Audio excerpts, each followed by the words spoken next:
திமுக எதிர்ப்பை மட்டுமே மூலதனமாக கொண்டு ஆட்சியை கைப்பற்றிவிடலாம் என்று கருதுகிறார் தமிழக வெற்றிக் கழகத்தின் தலைவர் விஜய் அவர்கள். திமுக அரசு மீதான விமர்சனங்களுக்கு திமுக உரிய பதிலை உரிய நேரத்தில் தெரிவிக்கும்.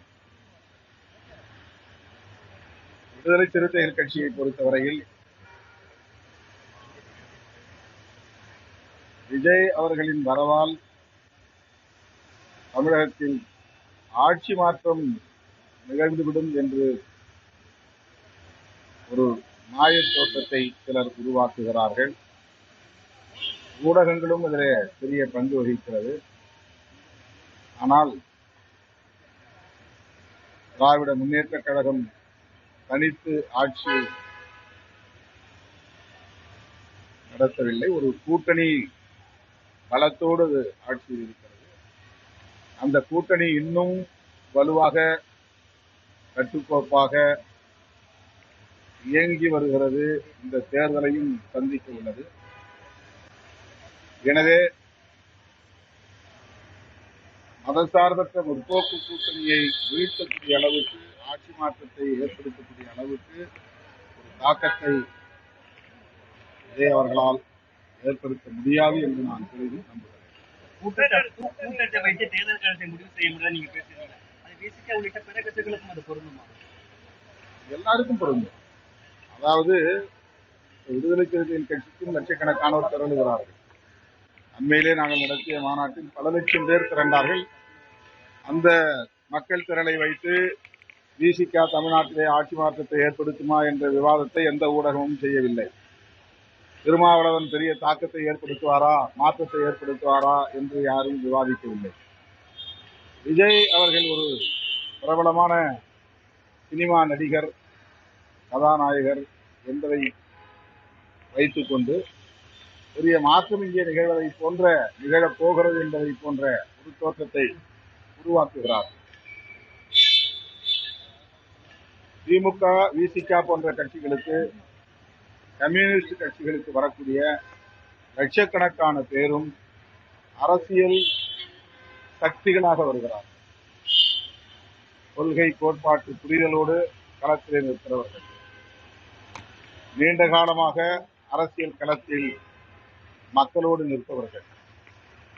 அந்த பெருந்திரளுக்கும் நண்பர் விஜய் அவர்களுக்கு இன்றைக்கு திரண்டு வந்திருக்கிற திரளுக்கும் பெரிய வேறுபாடு இருக்கிறது.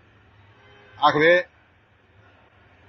இந்த மக்கள் திரளை மட்டுமே ஒரு பொருட்டாக எடுத்துக்கொண்டு ஆட்சி மாற்றத்தையே நிகழ்த்தப் போகிறார்கள் என்பதை போன்ற தோற்றத்தை ஊடகங்களும் இன்னும் பிறரும் உருவாக்க முயற்சிக்கிறார்கள் என்பதுதான் என்னுடைய கருத்து.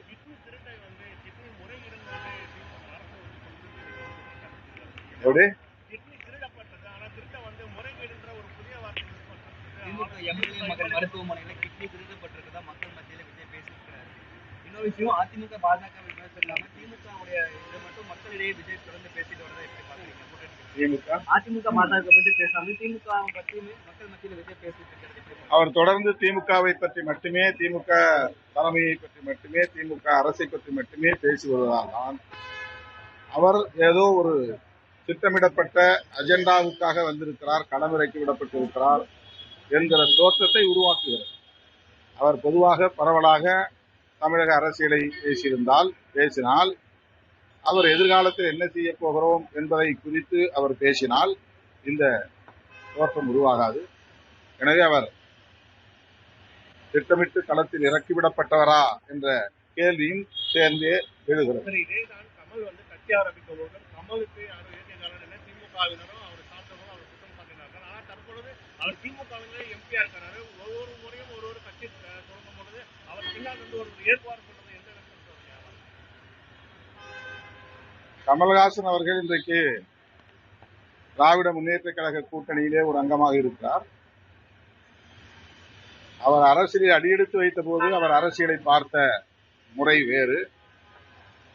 அரசியலுக்குள் அவர் ஒரு தலைவராக களத்தில் இறங்கிய பிறகு அவர் அரசியலை அணுகுகிற முறையில் மாற்றம் ஏற்பட்டிருக்கிறது. கொள்கை சார்ந்த மாற்றங்கள் நிகழ்ந்திருப்பதாக நான் நம்புகிறேன். விஜய் அவர்களை நாம் பொறுத்திருந்துதான் பார்க்க வேண்டும். அவருடைய அணுகுமுறைகளிலும் நிலைப்பாடுகளிலும் எதிர்காலத்தில் மாற்றம் ஏதேனும் நிகழ்கிறதா என்று பொறுத்திருந்து பார்க்கிறேன். சார், அதே போல இன்றைக்கு வந்து பாத்தீங்கன்னா விஜய் வந்து பிரச்சாரம் மேற்கொள்ற நிலையில தமிழக அரசு வேண்டுமென்றே இன்னைக்கு இளையராஜாவுக்கு வந்து அதாவது விழா எடுக்கிறதா வந்து அரசியல் மட்டம் இது ரொம்ப நாளைக்கு முன்னாடியே முடிவு பண்ணு.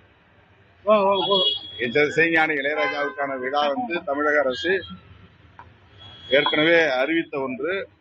விஜய் அவர்களின் ப்ரோக்ராம் எப்ப பிக்ஸ் ஆனது உங்களுக்கு தெரியும்?